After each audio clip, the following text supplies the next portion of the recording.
পয়লা জানুয়ারি 2025।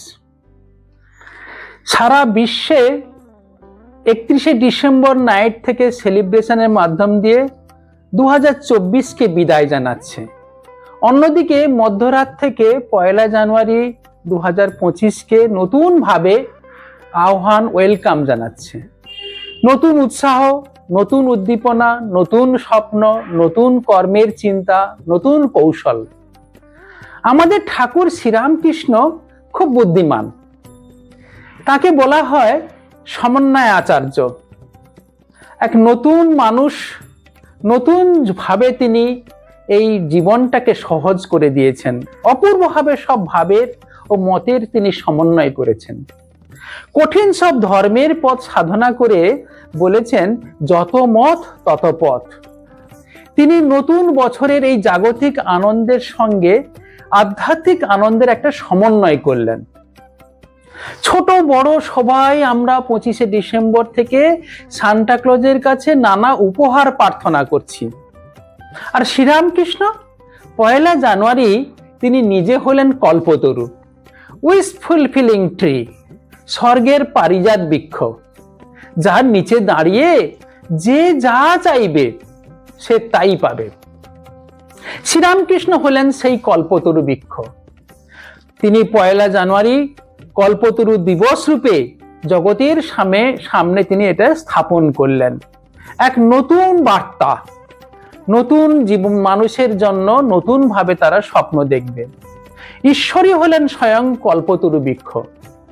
মানুষ বছরের প্রথম দিন থেকে জীবন শুরু করবে ঈশ্বরের উপর নির্ভর করে। ঈশ্বর আমাদের পিতামাতা, তার কাছে সবকিছু চাওয়া যায়। তাই ঠাকুর বললেন যে ঈশ্বর কল্পতরু বৃক্ষ, তিনি আমাদের সকল বাসনা, সকল স্বপ্ন, সকল প্রার্থনা পূরণ করবেন। শ্রীরামকৃষ্ণ দেব এই 1886 সালে পয়লা জানুয়ারি কাশীপুর উদ্যানবাটিতে তিনি সমাধিতে এই কল্পতরু হয়েছিলেন। ভক্তেরা যে যা প্রার্থনা করেছিলেন তিনি তাদের ইচ্ছা আশীর্বাদ করে পূরণ করলেন। প্রথমে এই কল্পতরু বৃক্ষ হওয়াটা শুরু করলেন নাট্যকার গিরিশ ঘোষের মাধ্যম দিয়ে। তিনি ঠাকুরকে প্রণাম করে প্রার্থনা জানালেন। শ্রীরামকৃষ্ণ তাকে জিজ্ঞাসা করলেন, আচ্ছা গিরিশ, তুমি এই শরীরের মধ্যে তুমি কি দেখেছো যে তুমি লোকের সামনে এত সব কথা বলো, অবতার বলে বলো আমাকে? গিরিশ ঘোষ বললেন খুব গদগদ কণ্ঠে, বিনয়ী ভাবে, যে আদি গুরু ব্যাসদেব, বাল্মীকি এরা বহু শাস্ত্র লিখেও তোমার এই অনন্ত গুণের বর্ণনা করতে পারলেন না। আর আমি এই সামান্য গিরিশ কি বলবো না আপনার সম্বন্ধে? শ্রীরামকৃষ্ণ এই কথায় তিনি ভাবে সমাধিতে ডুবে গেলেন এবং বললেন, আমি তোমাদের আশীর্বাদ করি তোমাদের সবার চৈতন্য হোক। সেখানে উপস্থিত সবার মধ্যে অনেকেই সেদিন উপস্থিত ছিল, ছুটির দিন, তাই সবার মধ্যে এক গভীর আধ্যাত্মিক অনুভূতি উপস্থিত হয়। তারা একে একে শ্রীরামকৃষ্ণকে প্রণাম করে যে যা প্রার্থনা করেছেন শ্রীরামকৃষ্ণ দেব তাদের মনোবাঞ্ছা পূর্ণ করেছেন। শ্রীরামকৃষ্ণ দেব সেদিন স্বয়ং হয়েছিলেন কল্পতরু। শ্রীরামকৃষ্ণ সেদিন সবার উদ্দেশ্যে আশীর্বাদ করে বললেন, তোমাদের চৈতন্য হোক, অর্থাৎ তোমাদের অন্তর্নিহিত যে দেবত্ব শক্তি, সেই দেবত্ব শক্তির বিকাশ হোক। স্বামী যেমন বলছেন, our goal is to manifest the divinity within us. সেই ডিভিনিটি শ্রীরামকৃষ্ণ সেদিন আশীর্বাদ করে, তাদের স্পর্শ করে তিনি তাদের সকলের অন্তরে দেবত্বের বিকাশ ঘটিয়েছিলেন। কারণ এই আত্মা চৈতন্য হচ্ছে সনাতন, শাশ্বত ও সত্য, অনন্ত শক্তি।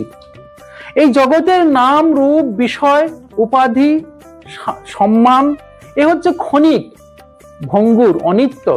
তাই নিত্যকে ধরে অনিত্যের মধ্যে বাস করতে হবে। অনন্ত অসীম সত্যের আনন্দকে ধরে এই সংসার বিষয় আনন্দের মধ্যে থাকতে হবে।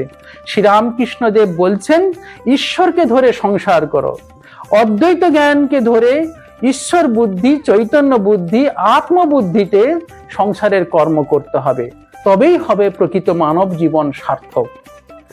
জাগতিক আনন্দের সঙ্গে এই পারমার্থিক আনন্দের সমন্বয় ঘটাতে হবে। Secular and secret, no difference, মেলাতে হবে।